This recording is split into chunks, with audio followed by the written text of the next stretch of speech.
ಅಸ್ಸಲಾಂ ಅಲೈಕುಂ, ನಮಸ್ಕಾರ. ನಾನು ನಿಮ್ಮ ಪ್ರೀತಿ ಅಬ್ದುಲ್ ಮಜೀದ್ ಸೋಷಲ್ ವರ್ಕರ್, ಮಂಗಲಪೇಟೆ. ನಾನು ವೆಲೆಂಜರ್ ಟು ನಾಗಪಟ್ಟಣ ಮೀನುಗಾಡಿಯಲ್ಲಿ ಟ್ರಾವೆಲ್ ಮಾಡ್ತಾ ಇದ್ದೇನೆ. ನೋಡಿ, ತಮಿಳುನಾಡಲ್ಲಿ 40 ಡಿಗ್ರಿ ಬಿಸಿಲಿದೆ. ಬಿಸಿಲಲ್ಲಿ ಕೂರೋಕ್ಕಾಗಲ್ಲ, ಗಾಡಿ ಓಡಿಸೋಕ್ಕೂ ತುಂಬ ಕಷ್ಟ ಆಗ್ತಾ ಇದೆ. ಎ ಸಿ ಇದ್ರೂ ಉಪಯೋಗ ಇಲ್ಲ, ಅಷ್ಟು ಬಿಸಿಲಿದೆ.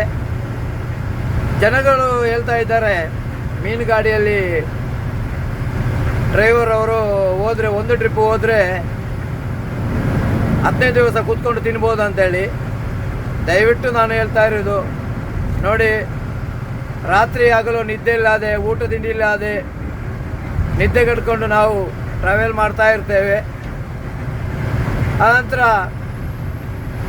ಟ್ರಾಫಿಕ್ಕು ಅದೇ ಥರನೇ, ಮೀನು ನೀರು ಕೆಳಗಡೆ ಚೆಲ್ತದೆ ಅಂತೇಳಿ ಭಯ ಇರ್ತದೆ. ಮಾರ್ಕೆಟ್ ಮುಟ್ಟಿಸಬೇಕು.